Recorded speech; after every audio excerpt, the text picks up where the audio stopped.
তুই মন খারাপ করে বসে আছিস কেন? কি হয়েছে আমাকে বল। আমার বাবা দীর্ঘ অসুস্থ থাকার কারণে কোনো কাজ কাম করতে পারেনি, এই জন্য এবার ঈদের কেনাকাটা কিছুই হয়নি। রবিউল, তুই কোনো মন খারাপ করিস না, এ বিষয়ে আমি আমার বাবার সাথে কথা বলবো। শুধু তোর জন্য না, তোদের সবার জন্য আমি কিছু একটা ব্যবস্থা করবো ইনশাল্লাহ। রবিউল, তুই বিকাল 4টায় এখানে আবার আসিস। রবিউল, তুই এখন বাড়িতে যা, আমি তোকে পরে সবকিছু জানাবো।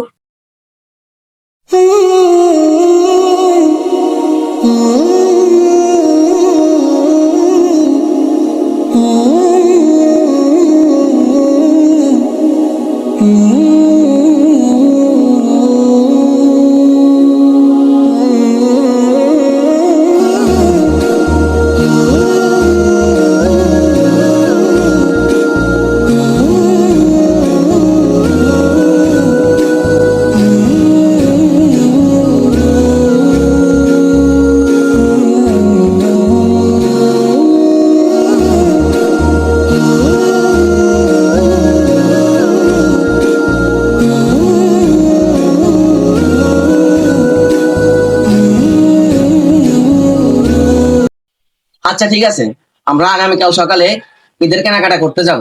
তুমি রবিউলকে সকাল 10টার আগে আগে এখানে আসার জন্য বলবে, ঠিক আছে? আমাদের বাড়িতে আসার জন্য বলবে সকাল আচ্ছা, ঠিক 10টার আগে আছে। আগে। আচ্ছা ঠিক আছে। রবিউল, তোর জন্য একটা খুশির খবর আছে। কি খুশির খবর বল। আমি আমার বাবাকে সবকিছু বলছি। আমার বাবা বলেছে তোদেরকে ঈদের সমস্ত কেনাকাটা করে দেবে। আলহামদুলিল্লাহ, আমি এখন অনেক অনেক খুশি। রবিউল, কালকে আমরা সকালে কেনাকাটা করতে যাব, তুই সকাল 10টার আগে চলে আসিস আমাদের বাড়িতে। আচ্ছা ঠিক আছে।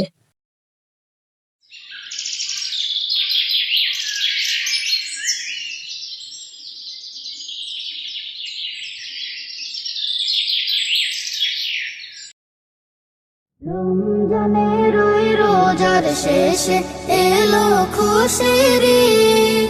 তুই আপনাকে আজ বিলিয়ে দে শোন আসমানে তাগে।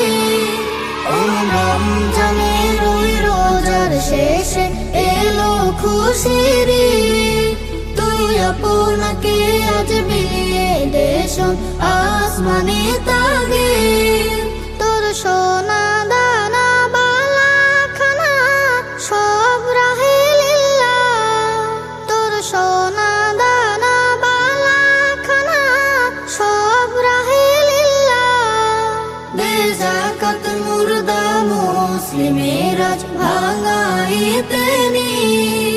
ও রমজানের ওই রোজার শেষে এলো খুশির ঈদ। তুই আপনাকে আজ বিলিয়ে দে শোন আসমানে তাগে।